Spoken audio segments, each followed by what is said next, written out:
Cosmic irony strikes at the most inconvenient moments, like when you're commanding the most technologically advanced warship in the Nexus Coalition, carrying 3 planetary ambassadors to a peace summit that could prevent an interstellar war, and your primary propulsion matrix implodes with a sound that could only be described as expensive. At least that's what Commander Vexlaw of the NS Indomitable was thinking as the ship's lights flickered for the 7th time in the past hour. The elegant, streamlined bridge, normally a testament to the Coalition's technological superiority, now resembled a nightclub for the clinically depressed, with periodic darkness punctuated by the sounds of increasingly panicked crew members. "Analysis, Chief Engineer," Vexlaw demanded, 6 tentacle digits drumming against the command chair's armrest in a rhythm that the crew had long ago learned meant someone was about to get demoted. Chief Engineer Zerx, a Philosian with skin the colour of an accountant's soul, gulped audibly. "The quantum harmonic resonator has desynchronized from the dark energy manifold, causing a cascading failure in basic," Vexlaw interrupted, all 4 eyes narrowing simultaneously. "A neat trick, that." "It's broken, sir. Very broken." "Can you fix it?" "With respect, Commander, this ship contains technology from 14 different species across 7 galactic sectors. It would take a full dry dock facility and possibly the reincarnated spirit of its designer to—" "That's not what I asked." "No, sir. I cannot fix it." The bridge fell silent, save for the concerning sound of something important, dripping somewhere important. Vexlaw sighed, a sound like air escaping from an ancient tire. "Navigation, what's the nearest port with repair capabilities?" The navigational officer, a recently graduated Malorian who still had that shine of optimism that hadn't yet been beaten out of him by reality, looked up from his console. "There's nothing official within our range, sir, but—" He hesitated, mandibles clicking nervously. "But?" Vexlaw prompted, each syllable a threat. "There's way station 42, sir. It's not on Coalition maps, but it's only 2 light jumps away with our auxiliary power." "Why isn't it on our maps?" "It's independently operated, sir." "Smugglers? Pirates?" "Worse, sir. Humans." The bridge crew collectively inhaled. One junior officer made a warding gesture that was technically classified as insubordination in 17 systems. Humans. The cosmic wildcards. The evolutionary lottery winners who shouldn't be allowed to play with matches, let alone hyperdrive technology. The species that had somehow bumbled their way into the galactic community with ships held together by what they called duct tape and optimism, but what most advanced species classified as suicide with extra steps. "Are there alternatives?" Vexlaw asked, knowing the answer. "Not unless we want to test if our life support system is as robust as the manufacturer claimed, sir." "Plot a course to way station 42. Vexlaw rose from the command chair, straightening his impeccably tailored uniform. "And someone inform our diplomatic passengers that we're making an unscheduled stop for technical consultations." The Indomitable limped through space like a wounded apex predator, its magnificent silhouette occasionally marred by worrying bursts of vented plasma. Way Station 42 appeared on their view screen, a hodgepodge structure that looked like it had been assembled by a committee of drunk architects with conflicting design philosophies and access to a scrapyard. As they approached, navigation received an automated transmission. "Welcome to Way Station 42. We fix what you break, no questions asked, reasonable prices mostly, dock at Bay 7, tipping encouraged, management not responsible for existential crises resulting from exposure to human music." Vexlaw's face tightened into what his species considered a professional smile, but what most other species mistook for the prelude to a declaration of war. "Open a channel." "Channel open, sir." This is Commander Vex Law of the NS Indomitable, requesting emergency repair services for a Class A Coalition warship. There was a long pause before a voice responded, the translation software struggling to match the casual tone. Yeah, Coalition ships usually don't slum it here. Must be pretty desperate, huh? Bay 7's open. I'll meet you there. We will require your most qualified technician, Vex Law insisted. A laugh crackled through the comm. Don't worry, Commander. You'll get the best we've got. The docking procedure was tense, with the Indomitable's automated systems fighting against the manual controls of Waystation 42. When the airlock finally sealed with a hiss that suggested it was contemplating failure, but had decided against it today, Vex Law assembled a delegation, himself, Chief Engineer Zurks, and 2 security officers whose imposing physiology was somewhat undermined by their nervous twitching. The airlock cycled open to reveal a single human standing there, wiping grease from their hands with a rag that had once, perhaps in ancient history, been white.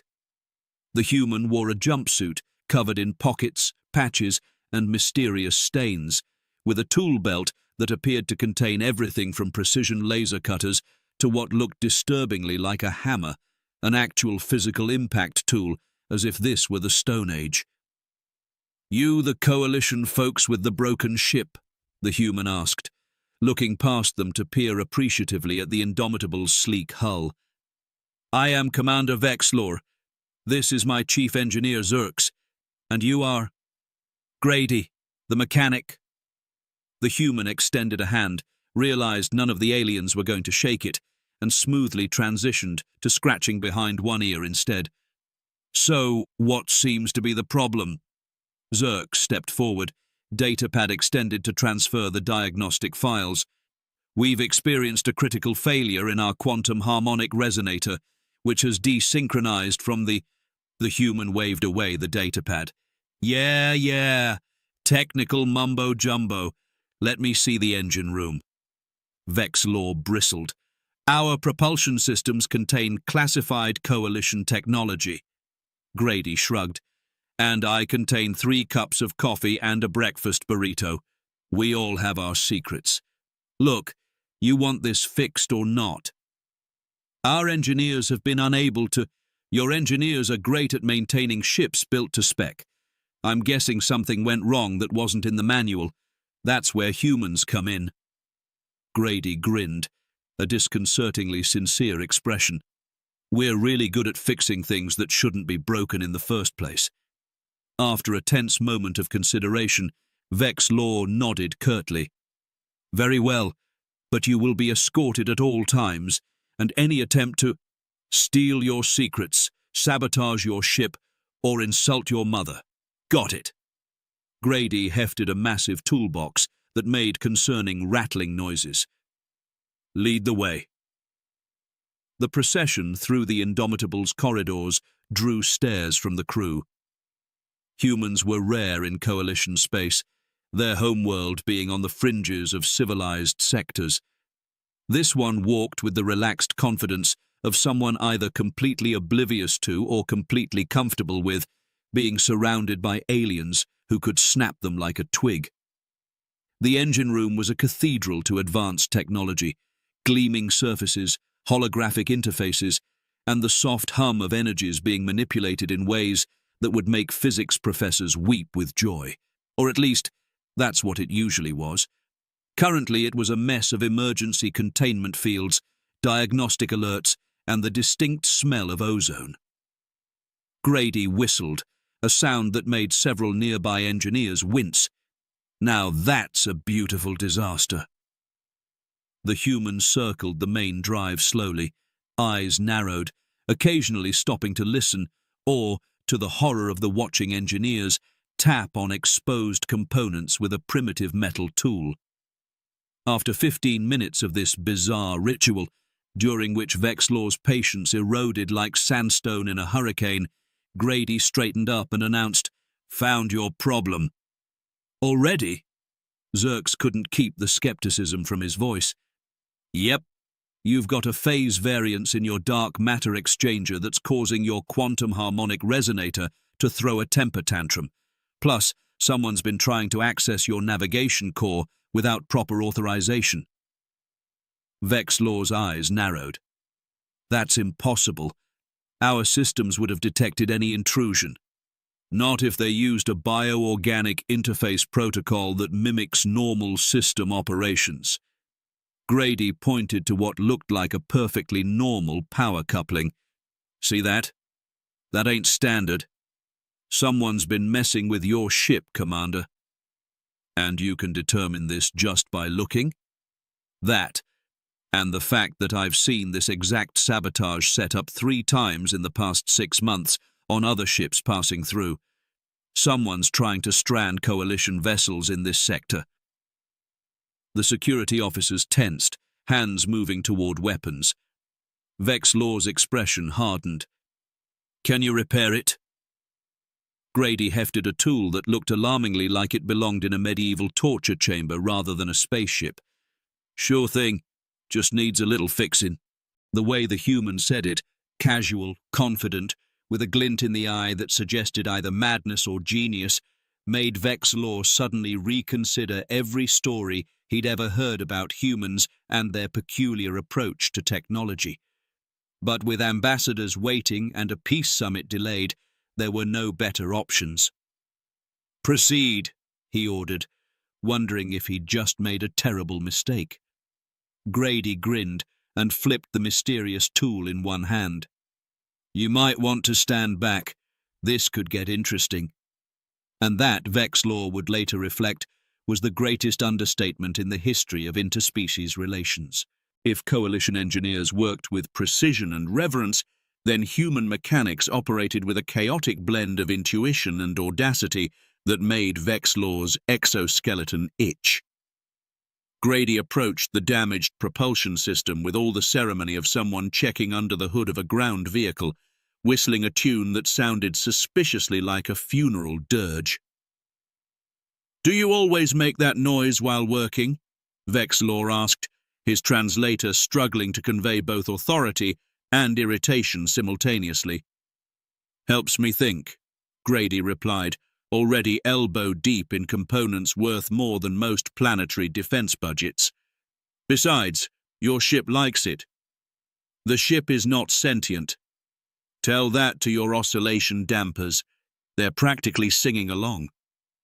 Before Vexlaw could explain the scientific impossibility of acoustic resonance in a quantum-stabilized environment, Grady pulled out something that looked like a primitive scanning device cobbled together from spare parts and possibly a kitchen appliance. What is that? Xerx asked, his professional curiosity momentarily overriding his horror. Multiphasic anomaly detector. Built it myself. Grady tapped it twice against the hull, an action that made Xerx twitch visibly. Sometimes you need to go old school to catch the new tricks. The device emitted a sequence of beeps and whistles as Grady moved it across the engine components, eventually settling on a particularly innocent-looking power relay. See this? Standard-issue Coalition power modulator, right? Yes, Xerx confirmed. Military-grade sectorian design, triple redundant isolation protocols. Except it's not. Grady flipped open a small panel none of the Coalition engineers had even noticed was there. Look closer. Xerx leaned in, his eyes widening. That's impossible. The authentication markers are perfect. Perfect is the problem, Grady said, setting down the scanner and pulling out what looked horrifyingly like an antique screwdriver. Real tech has quirks, imperfections. This thing is too perfect, which means it's a replica. A damn good one, but still fake. Vexlaw felt a chill run down his central nervous column. Are you suggesting espionage? I'm not suggesting anything.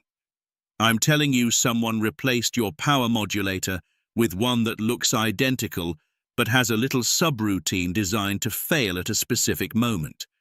Like, say, when you're in the middle of nowhere carrying important diplomatic guests. One of the security officers stepped forward, hand hovering near a weapon. How do we know you didn't plant this yourself? Grady didn't even look up. Because if I wanted to sabotage fancy coalition warships, I wouldn't need to. You folks do a fine job of that yourselves by relying on systems so complex that nobody understands how they all work together anymore. The human pried open the fake component with enough force to make Xerx wince. Besides, I've got 3 more coalition ships scheduled for repairs this month alone. Business is booming without me having to cause it. 3 more? Vexlaw's voice dropped to a dangerous register. All with similar malfunctions? Bingo.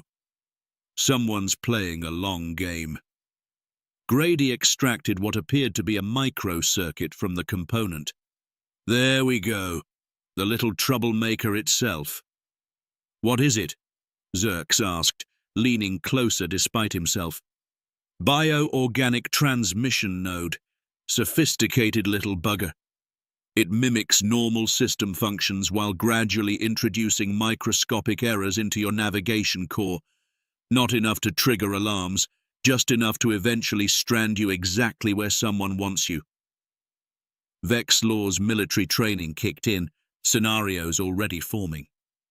Which would be where? About 6 light-years from here in the Raxus Nebula. Perfect spot for an ambush. Low visibility, natural interference with comms, and enough residual radiation to mask weapon signatures. Grady pocketed the device. I'll keep this for my collection, if you don't mind. Might help identify the manufacturer. You've seen this technology before? Xerx asked. Similar enough. About 7 months ago, started showing up in coalition ships. Always the same pattern. Critical systems fail, ship gets stranded in predictable locations. Some get rescued by convenient patrols that just happen to be nearby. And you never reported this to the coalition authorities? Grady snorted.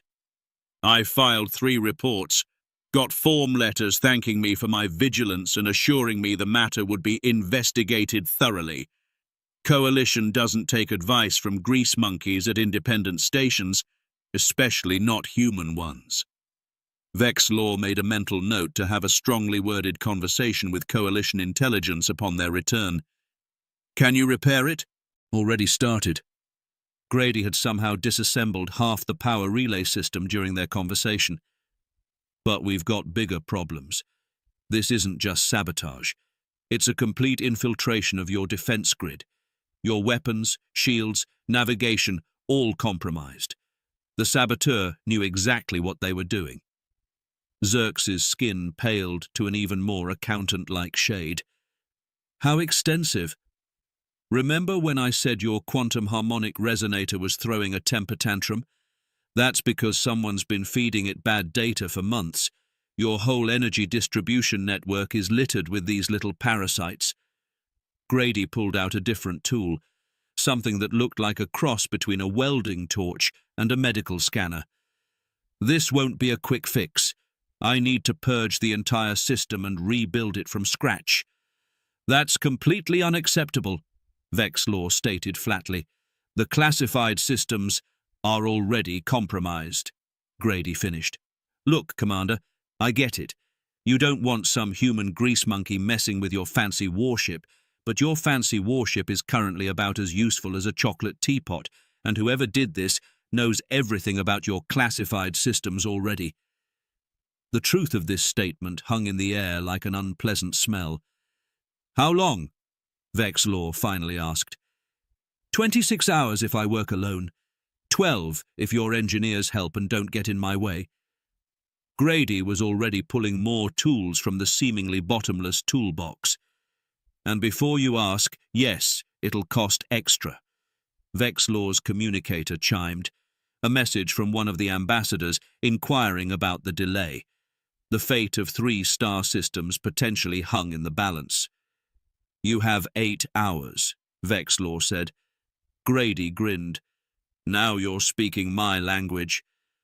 The next 8 hours were a masterclass in what humans called improvisation, and what most other species called terrifying disregard for safety protocols. Grady's methods violated at least 17 coalition engineering regulations and probably several laws of physics. The human worked with a strange mix of precision and chaos, sometimes spending 30 minutes carefully calibrating a single component, then solving another problem by hitting something with a wrench while yelling what the translator identified as creative profanity. Coalition engineers who initially watched with horror gradually became fascinated, then reluctantly impressed. The proximity alarms escalated from politely concerned to actively panicking in the span of 30 seconds. On the bridge of the Indomitable, the tactical display lit up with 7 unidentified vessels closing in a standard pincer formation. "Battle stations," Vexlaw ordered, sliding into the command chair with practiced ease. "Shields at maximum." The crew responded with the efficiency expected of coalition officers, even as uncertainty crackled through the air like static. Their ship had been critically damaged hours ago, then worked on by a human using methods that violated every engineering protocol in the book. No one knew what to expect. "Power levels at 120%, reported the engineering officer, confusion evident in her voice. "That's not possible." "Shields operating at enhanced capacity," added the tactical officer. "The frequency modulation is unlike anything in our specifications. Weapons systems online and, sir, the targeting computers are showing twice the normal acquisition speed." Vexlaw allowed himself a small smile. Perhaps the humans' unorthodox methods had merit after all. "Open a channel to the approaching vessels." The communications officer complied, but static filled the speakers. "They're jamming us, sir." "Of course they are," Vexlaw muttered. "Tactical analysis?" 7 vessels, military configuration but not matching any known registry. Heavily armed, formation suggests they're expecting minimal resistance. "They thought we'd still be crippled," Vexlaw realized. "That was their plan all along. Sabotage us, wait for us to limp into this sector for repairs, then eliminate us to prevent the peace summit." "Sir," the tactical officer interjected, "they're launching fighters." Vexlaw's military training took over. "Prepare to engage. Defensive pattern Delta." Commander?" A voice from the back of the bridge drew everyone's attention. Grady stood there, toolbox in hand, looking distinctly out of place among the uniformed coalition officers. "You might want to try something different." "What are you still doing on my bridge?" Vexlaw demanded. "Was on my way out when the alarms started. Figured you might want some advice on your new systems." "We are about to engage in combat," Vexlaw explained with strained patience. "This is hardly the time for a technical briefing." "Actually, it's exactly the time." Grady set down the toolbox and walked to the tactical station, pointing at the display with grease-stained fingers. "See those enemy fighters? They're expecting your standard coalition defense protocols, predictable patterns, regulation, shield frequencies, textbook stuff. And your point is? Your ship isn't standard anymore. Those modifications I made, they're not just upgrades, they're game changers."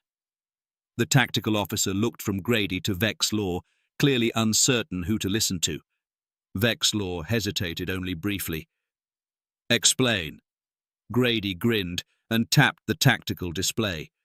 "First, your shield frequencies now shift in a pseudo-random pattern.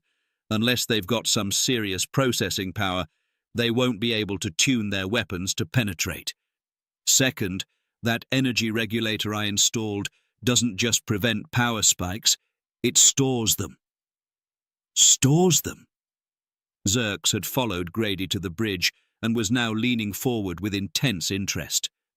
"Where?"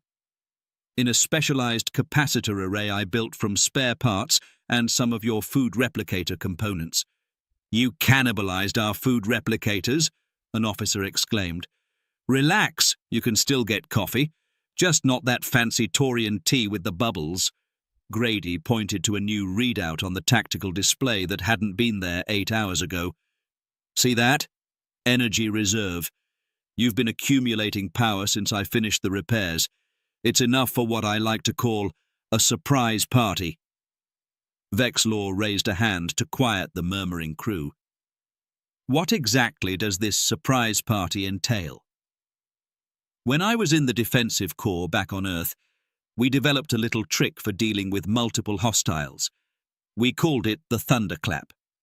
Basically, you release all stored energy through your shield emitters in a single burst, creates a localized graviton wave that plays havoc with enemy sensors and targeting systems. Grady's expression turned slightly sheepish. Might also fry a few of their navigation circuits if they're close enough. That technology is not in any coalition database, Zerk stated flatly, because we never shared it. Look, humans don't have the fanciest ships or the most advanced tech. What we've got is creativity and a healthy appreciation for fighting dirty when outnumbered. Enemy fighters were now less than 60 seconds from weapons range. Vexlaw made his decision. How do we activate this thunderclap? Grady moved to an auxiliary console and rapidly input a series of commands. Just added it to your tactical options. One button press and boom, instant advantage. Vexlaw nodded to the tactical officer. Stand by to deploy the human's weapon on my mark. The bridge fell silent as the enemy fighters streaked closer, weapon systems visibly charging on the tactical display. They're targeting our engines, the tactical officer reported. 20 seconds to weapons range. Standard disabling attack, Vexlaw noted. They want to capture, not destroy. The ambassadors, Zerks whispered. If they're taken hostage, that's not going to happen, Vexlaw stated firmly. Prepare to activate the thunderclap on my mark. The tactical display showed the enemy fighters spreading into an attack formation, their weapon signatures intensifying. 10 seconds. 5. They're locking weapons. Now, Vexlaw commanded. The tactical officer pressed the newly added control. For a split second, nothing happened. Then the lights on the bridge dimmed momentarily as a massive surge of energy coursed through the ship's systems. The shield emitters, normally invisible when active, flared with blinding intensity as the accumulated power discharged in all directions. On the tactical display, the neat formation of enemy fighters suddenly scattered like insects from a rock. Several winked out entirely, while others spun wildly, their systems clearly compromised. Direct hit on 12 fighters, the tactical officer reported, unable to keep the awe from his voice. The rest are experiencing severe system failures. Their capital ships are falling back, shields fluctuating. Now that, Grady said with undisguised satisfaction, is what I call effective pest control. Before anyone could respond, a new alarm sounded. Sir, we're being hailed. It's a coalition battle group. Sure enough, the long-range sensors now showed 5 coalition warships dropping out of hyperspace at the edge of the system. The 7th Fleet, Vexlaw identified them, right on schedule for our escort to the Peace Summit. Talk about timing, Grady muttered. On screen, Vexlaw ordered. The view screen flickered to life, revealing the stern visage of Fleet Admiral Norix, a Sectorian whose reputation for strict adherence to protocol was legendary throughout coalition space. Commander Vexlaw, the Admiral greeted. We detected weapons fire. Are you under attack? We were, Admiral, Vexlaw replied smoothly. A group of unidentified vessels attempted to disable and capture the Indomitable. We successfully repelled them. Admiral Norix's expression didn't change, but his secondary eyes narrowed slightly, a sign of surprise in Sectorians. Your vessel was reported as suffering critical system failures. How did you manage to repel 7 hostile ships? Vexlaw glanced at Grady, who was trying to inch his way off the bridge without being noticed. We received technical assistance. Technical assistance? In this sector? The Admiral's voice dripped with suspicion. "Explain immediately." This was the moment of truth. Coalition protocol dictated that unauthorized modifications to military vessels was a serious offense. Vexlaw's career might well end over this incident. Yet the alternative, capture or destruction of his ship and the diplomats aboard, would have been far worse. "Admiral, with respect, I suggest we save the full debriefing for after the peace summit. The ambassadors are unharmed, and we are ready to proceed to the rendezvous point. I'll submit a comprehensive report on the technical innovations we employed today." The Admiral stared at him for a long moment. "Very well, Commander, but I expect a full explanation. The enemy vessels that remain operational are retreating, but we've dispatched interceptors. Fall into formation and prepare for hyperspace transit." "Understood, Admiral. Indomitable out."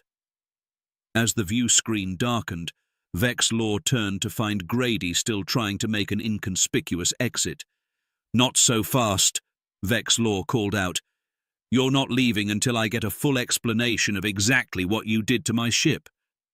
Grady paused, then turned with a resigned expression. "Look, I told you the basics. I fixed your propulsion system, purged the sabotage devices, and added a few upgrades while I was in there. Standard stuff." "Standard?" Zerk sputtered. "You turned our shield emitters into a weapon. More of a defensive countermeasure, really." "And the power levels?" Vexlaw pressed. "Engineering reports we're operating at 120% efficiency." "Oh, that." Grady shrugged as if it were a minor detail. "Your energy distribution system was bottlenecked by regulator protocols. I removed the artificial limiters." "Those limiters prevent system overloads," Zerk objected, "only if your system is poorly designed. I added dynamic flow controllers instead. Much more efficient, much less likely to explode." "Less likely?" "Nothing's guaranteed in life," Grady said philosophically, "especially not in space." Vexlaw rubbed his primary eyes, a gesture he had unconsciously adopted from a human cultural attaché years ago. "Why? Why make these modifications when all we asked for was a repair?" For the first time since they'd met, Grady looked completely serious. "Because someone is trying to start a war, Commander. Those weren't random pirates or opportunistic raiders. That was a coordinated military operation designed to prevent your diplomats from reaching the peace summit." "You recognized their tactics," Vexlaw realized. "Let's just say I've seen similar operations before. In another life." Zerks stepped forward. "You mentioned the defensive cores on Earth." "Former tactical engineer, specialized in asymmetric response systems."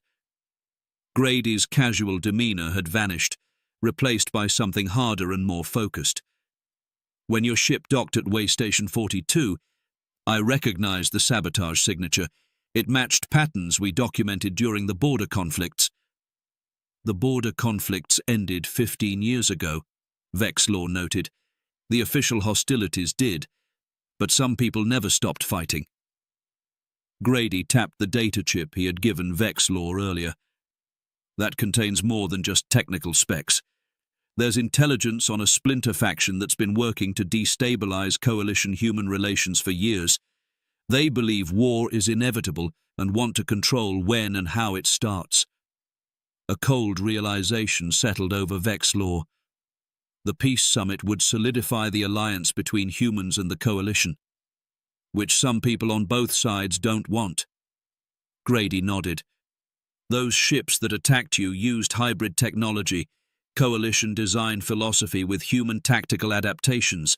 That's not something you see from official channels on either side." "A third faction," Vexlaw mused, "working to pit us against each other." "Bingo. And they nearly succeeded. If you'd followed standard procedure and taken your damaged ship to a coalition facility, their sabotage would have infected your entire network. If you'd been destroyed or captured here, the peace summit would have failed. Either way, tensions escalate, trust erodes, and eventually, war. Xerx finished quietly. The ship hummed around them, its enhanced systems running with a smoothness and power that seemed impossible hours earlier. Vexlor studied the tactical readouts, noting with approval how the approaching coalition fleet was now positioning to escort them safely to their destination. "Your modifications may have saved more than just this ship," Vexlor acknowledged, "but that still doesn't explain why a former military engineer is working as a mechanic at an independent way station in the middle of nowhere." Grady's easy smile returned. "Maybe I like fixing things more than breaking them. Maybe I got tired of watching people try to start wars. Or maybe I just enjoy the look on fancy coalition officers' faces when a human with a wrench solves problems their advanced technology can't." Before Vexlor could respond, his communications officer interrupted. "Sir, Admiral Norix is hailing again. The fleet is ready to escort us to the peace summit." "Acknowledged." Vexlor turned back to Grady. "It seems we're out of time for a proper debriefing, but I suspect Fleet Intelligence will have many questions for you." "Probably." Grady picked up his toolbox. "But first, you've got a peace summit to attend, and I've got an invoice to prepare." "An invoice?" "Hey, saving the galaxy doesn't pay for itself. Plus, I use some really expensive parts." Despite everything, Vexlor found himself fighting back amusement.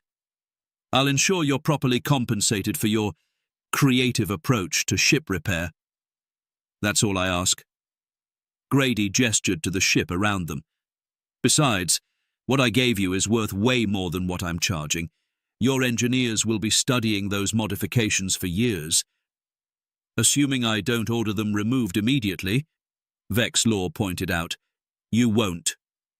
Grady's confidence was infuriating and somehow reassuring simultaneously. "Not after seeing what they can do. That's how humans change the galaxy, Commander. Not with grand treaties or massive fleets, but one repair job at a time. We fix things, we improve them, and eventually everyone wonders how they ever got along without our innovations." As the human prepared to disembark, Vexlor found himself reflecting on the strange turns of the past 12 hours. His precisely engineered, regulation-compliant warship had been transformed into something else entirely.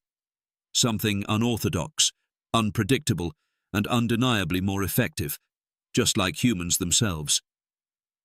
"Navigator, plot a course to the rendezvous coordinates," Vexlor ordered.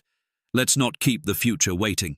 6 months after the incident at Way Station 42, Commander Vexlor stood in the Coalition High Command's central chamber, surrounded by admirals and diplomats. The holographic display showed the finalized treaty, an unprecedented alliance between humans and the Coalition. "Your report was most illuminating, Commander," Admiral Norix stated, "particularly the technical specifications of the modifications made to the Indomitable. The human mechanics innovations have been implemented across 20% of our fleet," another admiral added. "Combat efficiency has increased by 34%. Vexlor allowed himself a small smile. "The mechanics said humans change the galaxy one repair job at a time." "Indeed." The Coalition Chancellor stepped forward. "Which brings us to the reason for your presence today. The individual known as Grady has declined our official commendation." "That sounds like him," Vexlor replied. "However, they sent this message for you specifically." The Chancellor handed Vexlor a small data chip. Later, in private, he would view its contents: coordinates to a remote sector and a message. "More sabotage detected, bigger problems brewing. Could use a competent commander who doesn't mind bending regulations. Bring Xerx, he's starting to understand how things really work. P.S. Invoice still pending." 2 days later, the Indomitable, now officially redesignated as a technical research vessel, slipped away from Coalition space. Its mission logs cited extended field testing of non-standard modifications. As they approached the coordinates, 7 unmarked ships appeared on sensors. But instead of hostility, they transmitted an identification code: Way Station Mobile Group. Grady's face appeared on the view screen, surrounded by a diverse crew of humans and aliens. "Took you long enough, Commander. Ready to help us fix the galaxy?" Vexlor glanced at Xerx, who now carried a human-style toolkit. "As your people say, let's get to work." A rogue fleet of mechanics, hackers, and freethinkers, led by a human with a wrench and a coalition commander with a newfound appreciation for unorthodox methods. The galaxy would never be the same.